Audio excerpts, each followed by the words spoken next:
রাধে রাধে। জয় ভগবান কৃষ্ণ। আগামী 15 নভেম্বর শনিবার পরম পবিত্র উৎপন্ন একাদশী। এই দিন ভুলেও খাবেন না এই 3টি সবজি। নানান রোগ ব্যাধি, চরম আর্থিক কষ্ট এবং সংসারে দুর্ভাগ্য আসবেই। ভগবান কৃষ্ণ ভবিষ্যৎ পুরাণে অগ্রহায়ণ মাসের কৃষ্ণপক্ষের উৎপন্ন একাদশী মহিমা বর্ণনা করেছেন। যদি কেউ ভক্তি ও বিশ্বাসের সাথে ভগবান কৃষ্ণের নির্দেশিত পথে এই একাদশীর দিনটি পালন করেন, তবে এই জীবনে সুখ এবং পরকালের মুক্তি, এই দুটোই তিনি পাবেন। প্রত্যেক সনাতনী হিন্দুর উৎপন্ন একাদশীর দিনটি অবশ্যই কৃষ্ণের কথা অনুসারে মেনে চলা উচিত। পুরাণ অনুসারে দেবী একাদশী এই দিনই জন্মগ্রহণ করেছিলেন। ভগবানের নাম এবং জপ ধ্যান করার জন্য উৎপন্ন একাদশীর অত্যন্ত অনুকূল একটি দিন।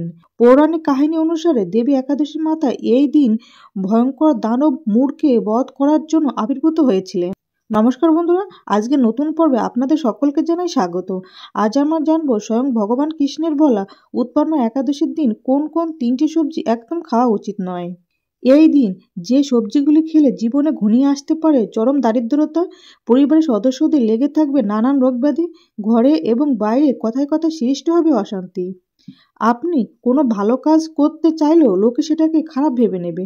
সংসার নেমে আসবে চরম বিপর্যয় ও দুর্ভাগ্য। আপনি উৎপন্ন একাদশীর ব্রত পালন করুন অথবা না করুন, কিন্তু এই দিন অবশ্যই হিন্দু শাস্ত্র অনুসারে নিষিদ্ধ খাবারগুলি এড়িয়ে চলুন। তাহলেই আপনার আর আপনার পরিবারের সবাই সুস্থ এবং সুরক্ষিত থাকবে।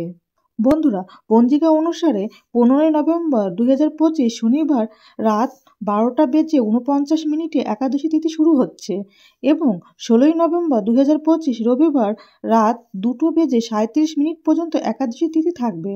15 নভেম্বর 2025 শনিবার উৎপন্ন একাদশী পালিত হবে এবং পারণের অর্থাৎ উপবাস ভাঙার শুভ সময় থাকবে পরের দিন অর্থাৎ 16 নভেম্বর রবিবার সকাল 9:41 থেকে সকাল 9:53 মধ্যে একাদশীর পালন করে নিতে হবে।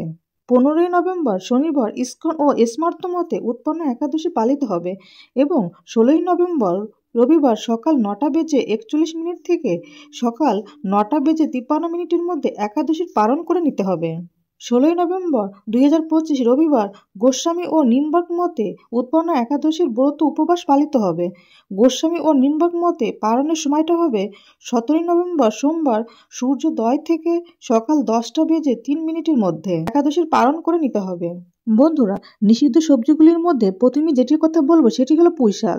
খাদ্যগুণে ভরা পুঁইশাক ভিটামিন ও মিনারেল সমৃদ্ধি একটি শাক এবং পুঁইশাক খেতে সুস্বাদু হলেও স্বাস্থ্যমতে এটি একটি তামসিক খাবার এবং প্রচুর পরিমাণে নেগেটিভ শক্তিকে আকর্ষণ করে। তাই একাদশীর দিন বাড়িতে পুঁইশাক রান্না করবেন না এবং কোনোভাবে তা খাবেনও না। এছাড়াও এই দিন আমিষ খাবার যেমন মাছ, মাংস, ডিম, পেঁয়াজ, রসুন, মসুরির ডাল ইত্যাদি তামসিক খাবার এড়িয়ে চলুন এবং রান্নায় সাধারণ লবণের পরিবর্তে সন্দক লবণ এবং সরিষার তেলের পরিবর্তে ঘি ব্যবহার করুন। দ্বিতীয় নিষিদ্ধ খাবারটি হলো বা সবজিটি হলো কলমি শাক।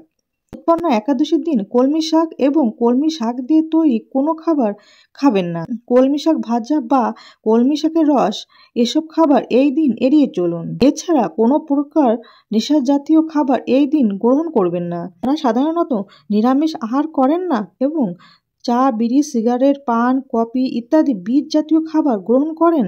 উৎপন্ন একাদশীর ব্রত পালনের সময়ে এইগুলি গ্রহণ না করাই ভালো। বন্ধুরা, একাদশী করলে যে শুধুমাত্র নিজের জীবনের আয় উন্নতি হবে তা নয়, কারোর পিতামাতা নিজ কর্মদোষে যদি নরকবাসী হন তবে এই একাদশী ব্রত করে তাদের পুত্র বা কন্যারাই পিতা মাতাকে ঘোর নরক থেকে উদ্ধার করতে পারেন। উৎপন্ন একাদশীতে অন্নভোজন করলে যেমন নরকবাসী হতে হয়, তেমনি অন্য কাউকে অন্নভোজন করালেও নরকবাসী হতে হয়। তাই একাদশী পালন করা আমাদের সকলেরই কর্তব্য। একাদশী পালনের মূল উদ্দেশ্য কেবলমাত্র উপবাস করা নয়, বরং সর্বক্ষণ ভগবানের নাম স্মরণ, শ্রবণ, কীর্তন এবং গীতা পাঠ, ভগবত পাঠের মাধ্যমে একাদশীর দিনটি অতিবাহিত করতে হয়। একাদশী পালনের সময় কলহ, পরনিন্দা, পরচর্চা, মিথ্যা কথা বলা, ক্রোধ, ঈর্ষা এবং সহবাস সম্পূর্ণভাবে নিষিদ্ধ। একাদশীর দিন শাস্ত্র অনুসারে তৃতীয় যে সবজিটি খেতে নিষেধ করা হয়েছে সেটি হলো শিম। উৎপন্ন একাদশীর দিন বাড়িতে কখনোই শিম রান্না করবেন না।